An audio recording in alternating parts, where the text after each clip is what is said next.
Il concetto di solitudine è molto personale, molto soggettivo, però quando ti ritrovi in un pianeta completamente disabitato, con chilometri e chilometri di te e te soltanto, è difficile non sentirsi soli. Lifeless Planet sarà proprio così e oggi te ne voglio parlare di Lifeless Planet e della solitudine.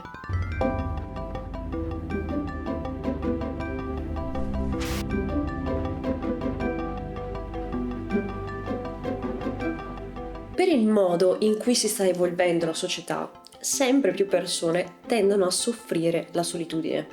Le interazioni tra di noi sono sempre più superficiali, più frivole e tutto questo non è sufficiente per farci sentire connessi con gli altri. Infatti non parlo del essere soli, ma del sentirsi soli, che è una sensazione molto soggettiva. Ci sono persone infatti che, pur essendo circondate di gente, percepiscono comunque la solitudine come una sofferenza, mentre altri lo scelgono come stile di vita. Se pensiamo ai monaci o a chi decide volontariamente di isolarsi e di conseguenza non ne soffre. Quindi insomma oggi parlo proprio del sentirsi soli, di quando ti manca una connessione con gli altri, ti manca una connessione col mondo e vorresti cercare di averla. Ciao, io sono Manuela e questa è Guida Strategica. Se sei un gamer o un amante degli anime, iscriviti al canale e clicca sulla campanellina per attivare le notifiche, perché qui ti parlerò sempre di crescita personale, spiegata attraverso i videogiochi o gli anime. La solitudine è un meccanismo di sopravvivenza molto antico.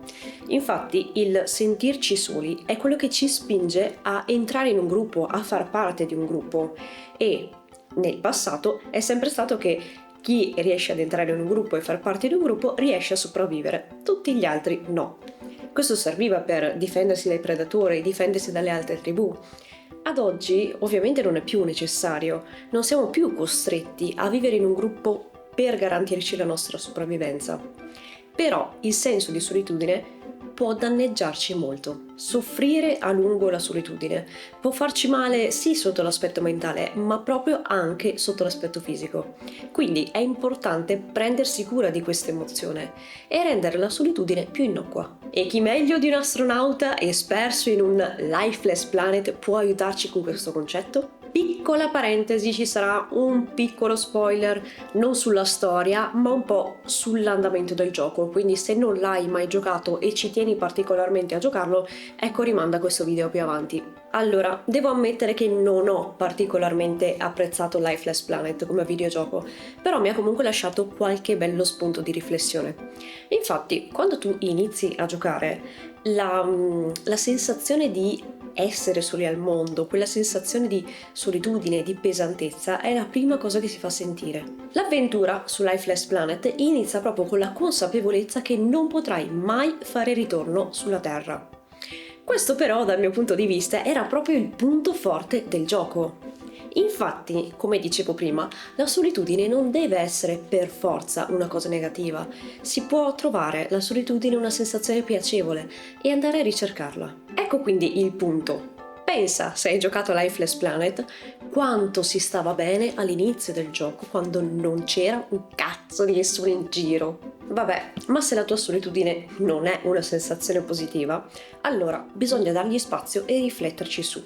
Infatti, il primo passo per capire e accettare una qualsiasi emozione è proprio quella di lasciargli spazio. Conoscila, capiscila ed evita di sopprimerla. Sopprimere la tua solitudine non ti farà sentire meno solo. Quindi, accettazione. Inizia magari a meditare o magari a tenere un diario, insomma ad esprimere quello che provi, la tua specifica sensazione, per cercare di capirla a 360 gradi. Questo ti aiuterà ad entrare in contatto con le tue emozioni, ma a lungo andare ti aiuterà anche ad accettarle, a comprenderle e a apprezzare gli aspetti positivi delle emozioni negative. Insomma, ti aiuterà ad apprezzare la tua solitudine, ad apprezzare il silenzio.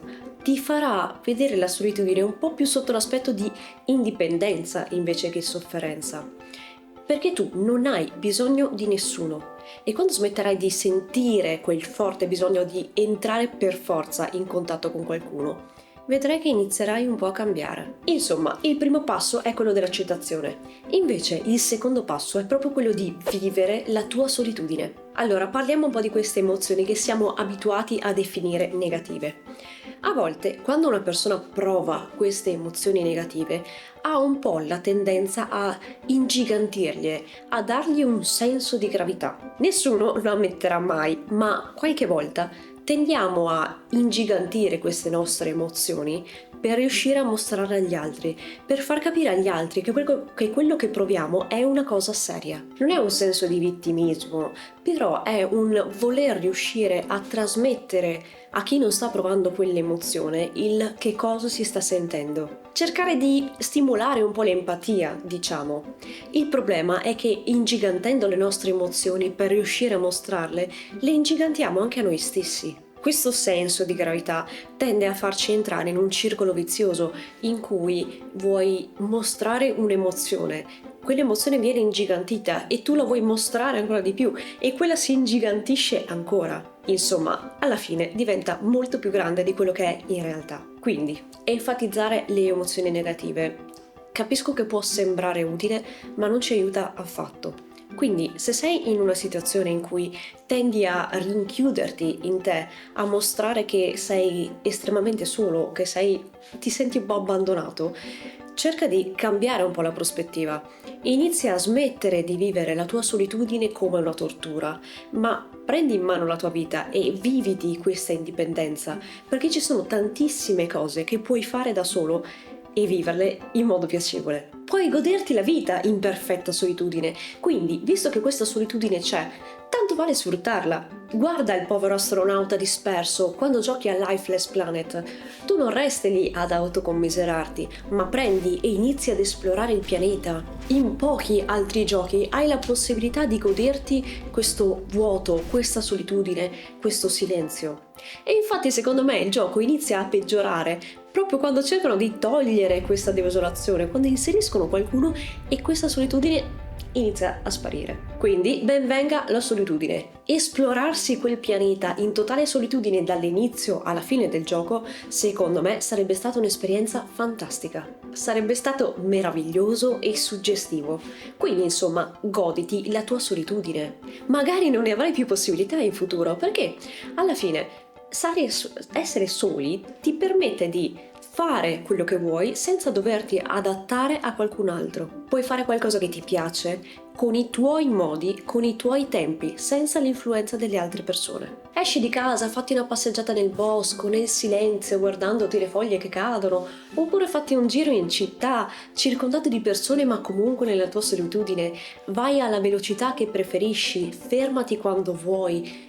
Corri quando vuoi, accelera, fai quello che vuoi senza avere l'influenza di nessun altro. Goditi questa sensazione. Hai la libertà di fare ciò che ti piace, come ti piace, quando ti piace, nella più totale autonomia senza dover rendere conto a nessuno.